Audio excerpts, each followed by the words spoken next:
हिमाचल प्रदेश के विश्वसनीय jeweller Bhushan jewellers Solan. Himachal में कोरोना रिकवरी रेट 62% पहुंचा। जल्दी ठीक हो रहे मरीज। हिमाचल में कोरोना वायरस के मामले बढ़ते जा रहे हैं, लेकिन राहत की बात यह है कि मरीज जल्दी ठीक भी हो रहे हैं। हिमाचल में अब तक रिकवरी रेट 62% से अधिक पहुंच गया है। हिमाचल में अब तक कोरोना के कुल 556 मामले हैं। इसमें 195 एक्टिव केस हैं। अब तक 346 ठीक हो चुके हैं। हिमाचल में 6 की मौत हुई है। हिमाचल में कोरोना के अधिकतर मामले बाहरी राज्यों से आए लोगों से है। इसमें दिल्ली व महाराष्ट्र से सबसे अधिक मामले हैं। कोरोना मामलों की बात करें तो इस वक्त कांगड़ा जिला नंबर 1 पर है। दूसरे नंबर पर हमीरपुर जिला है। तीसरे पर ऊना है। कांगड़ा जिला में कुल मामले 145 हैं और एक्टिव केस 57 है। अब तक 87 लोग ठीक हो चुके हैं और 1 की मौत हुई है। हमीरपुर में कुल मामले 134 है और एक्टिव केस 26 हैं। हमीरपुर के 107 मरीज अब तक कोरोना से जंग जीत चुके हैं और 1 की मौत हुई है। ऊना की बात करें तो कुल 73 मामले हैं और इसमें 34 एक्टिव केस हैं। ऊना जिला के 39 मरीज ठीक होकर घर जा चुके हैं। सीएम जयराम बोले, तय समय सीमा में पूरी करेंगे विकासात्मक परियोजनाएं। सीएम जयराम ठाकुर ने जसवां परागपुर के लोगों को आश्वस्त किया है कि धन का अभाव क्षेत्र के विकास में आड़े नहीं आएगा। उन्होंने कहा कि क्षेत्र को पर्याप्त धन प्रदान किया जाएगा ताकि विकासात्मक परियोजनाएं तय समय सीमा के भीतर पूरी की जा सकें। जयराम आज शिमला से कांगड़ा जिला के बीजेपी मंडल जसवां परागपुर की वर्चुअल रैली को वीडियो कॉन्फ्रेंसिंग के माध्यम से संबोधित कर रहे थे। सीएम ने कहा कि पूरा विश्व कोरोना संक्रमण के कारण प्रभावित हुआ है तथा भारत भी इसका अपवाद नहीं है। कोरोना संक्रमण ने हमें विकासात्मक नीतियों, कार्यक्रमों और रणनीतियों को नए सिरे से सोचने और बनाने पर विवश किया है। वहीं केंद्रीय वित्त एवं कारपोरेट मामलों के राज्य मंत्री अनुराग ठाकुर ने कहा कि नरेंद्र मोदी सरकार के 6 वर्ष के कार्यकाल से एक नए मजबूत और जीवंत भारत का मार्ग प्रशस्त हुआ है। केंद्र सरकार द्वारा घोषित 20 लाख करोड़ रुपए का आर्थिक पैकेज स्वतंत्र भारत का सबसे बड़ा आर्थिक पैकेज है। इससे समाज के सभी वर्गों के आर्थिक पुनरुत्थान में सहयोग मिलेगा।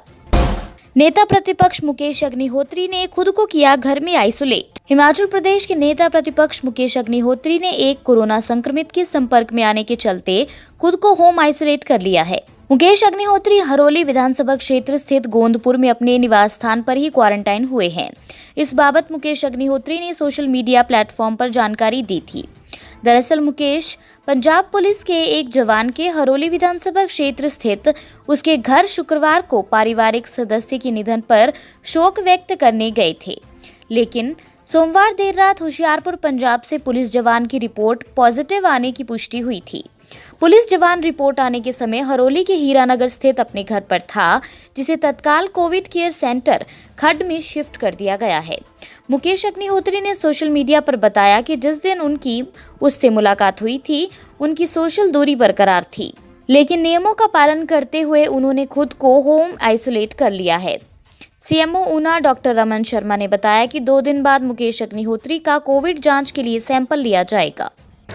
ये एक पंजाब पुलिस का जवान जो है हीरानगर में रात को आया। इसकी जो रिपोर्ट है रात को ही पॉजिटिव आई है और उसके साथ ही इसको पहले होम क्वारंटाइन किया गया था और रात को ही फिर हमने इसको शिफ्ट किया है कोविड केयर सेंटर में। और हमारे विपक्ष के नेता श्री मुकेश अग्निहोत्री जी उनके घर गए थे। उनके फादर की डेथ हुई तो वहाँ सांत्वना देने गए थे, तो उनको भी हमने यही एडवाइस किया है कि होम क्वारंटाइन हो जाए और उनका परसों टेस्ट किया जाएगा। मजदूर विरोधी नीतियों के खिलाफ सीटू का प्रदर्शन। सीटू ने केंद्र सरकार की मजदूर विरोधी नीतियों के खिलाफ अपने ही कार्यालय के बाहर सरकार के खिलाफ प्रदर्शन किया। इस दौरान सीटू के राष्ट्रीय सचिव कश्मीर सिंह ठाकुर के अलावा युवा नेता अनिल मनकोटिया, जोगिंदर सिंह भी मौजूद रहे। प्रदर्शन में केंद्र सरकार की मजदूर विरोधी नीतियों पर रोष व्यक्त किया गया।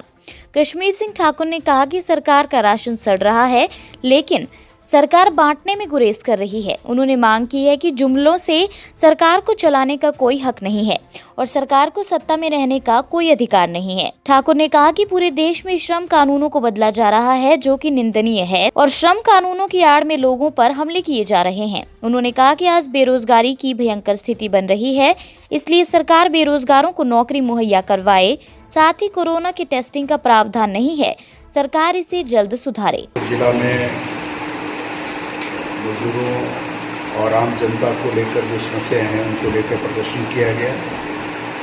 भारत सरकार के लॉकडाउन के दौरान में जिस तरह से मजदूरों और किसानों पर हमला किया जा रहा है वो निंदनीय है। पूरे देश में श्रम कानूनों को बदला जा रहा है।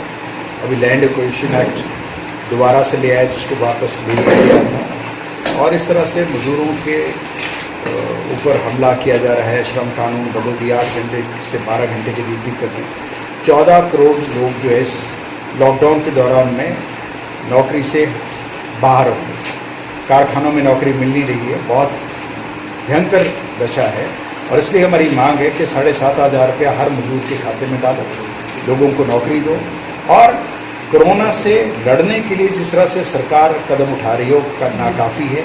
टेस्टिंग नहीं हो रही है, मेडिकल स्टाफ के पास कोई इक्विपमेंट नहीं है, किट्स नहीं है, कोई टेस्टिंग के लिए कुछ नहीं है, और आईसीयू वार्ड्स नहीं है। इस तरह का दशा है। लोग कोरोना के से तो मर ही रहे, भूख से भी लोग मर रहे हैं। सरकार अनाज नहीं बांट रही। हमारी मांग है कि हर आदमी को 10 किलो राशन जो है आप वितरित करो। गोदामों में राशन सड़ रहा है, गेहूं सड़ रहा है, चावल सड़ रहे हैं, सरकार उसको बांट नहीं रही है। ये सरकार का नाकामी है। और हम मांग ये करते हैं कि सरकार को अगर ये सारे मसले को हल नहीं करते, इसको सत्ता में रहने का कोई अधिकार नहीं है मोदी सरकार को।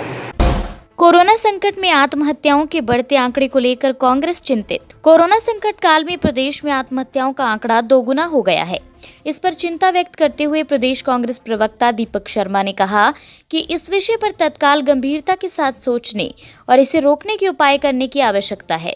कोरोना महामारी के लॉकडाउन से समाज का प्रत्येक वर्ग प्रभावित हुआ है। कांग्रेस प्रवक्ता ने कहा कि कांग्रेस के नेता राहुल गांधी शुरू से ही सरकार से मांग कर रहे हैं कि किसान, बागवान, मजदूर, युवा, बेरोजगार को सरकार हर माह 7,500 रुपए देने का 1 साल तक प्रावधान करे। इस योजना से अवसाद में जा रहे लोगों को बहुत हद तक रोका जा सकता है। दीपक शर्मा ने कहा कि मोदी सरकार और प्रदेश बीजेपी सरकार इस तरह की संवेदनशीलता को समझने में नाकाम रही है। जहां मोदी सरकार ने 20 लाख करोड़ के ऋण आवंटन का अव्यावहारिक फैसला किया, वहीं प्रदेश सरकार ने प्रदेश की जनता के दर्द को समझा तक नहीं। तो पिछले 2 महीनों में लगभग अगर हम औसत निकालें तो 10 लाख लोग प्रति माह आत्महत्याएं कर रहे हैं। ये कोरोना महामारी से जो मौत हुई हैं उनसे ज़्यादा है। जो इसके मुख्य कारण वर्तमान में नज़र आ रहे हैं, पारिवारिक दबाव, नौकरी का जाना, व्यापार का ठप हो जाना, बेरोज़गारों को रोज़गार की चिंता, किसानों को अपने किसानी की चिंता, ऐसे जैसे विषय हैं जिनकी वजह से व्यक्ति जो है वो अवसाद में, चिंता में, निराशा में, हताशा में चला गया है। ये एक बहुत गंभीर मामला बन चुका है। केंद्र सरकार और प्रदेश सरकार से हमारा आग्रह है कि जो राहुल गांधी जी कह रहे थे, राहुल गांधी जी ने कहा कि आप हर एक किसान, बागवान, मजदूर, बेरोजगार को हर माह 7,500 रुपया, 7,500 रुपया महीने का 1 साल तक दीजिए। अगर ये चीज़ केंद्र सरकार ने की होती तो जो अवसाद में लोग हैं उनको एक आशा की किरण नज़र आती है। ये जहां उनके जीवन यापन के लिए ज़रूरी कदम होता, वहीं उनको इस अवसाद से बाहर निकालने में भी बहुत बड़ा भूमिका ये योजना अदा कर। लेकिन अफसोस है कि केंद्र सरकार ने अव्यावहारिक तौर पर 20 लाख करोड़ के ऋण देने की एक योजना, जो अव्यावहारिक योजना है, उस योजना को लागू किया और इस चीज़ को नहीं लागू किया। आज भी मैं अब ये कहना चाहूँगा कि सरकार तुरंत न्याय योजना लागू करे, किसानों का कम से कम 2 लाख रुपए का ऋण मुआफ़ करे और उसके बाद इन सभी वर्गों को 7,500 रुपया महीने का 1 साल तक देने की घोषणा करे। आपके स्वास्थ्य का प्रहरी श्री बालाजी हॉस्पिटल, कांगड़ा, हिमाचल।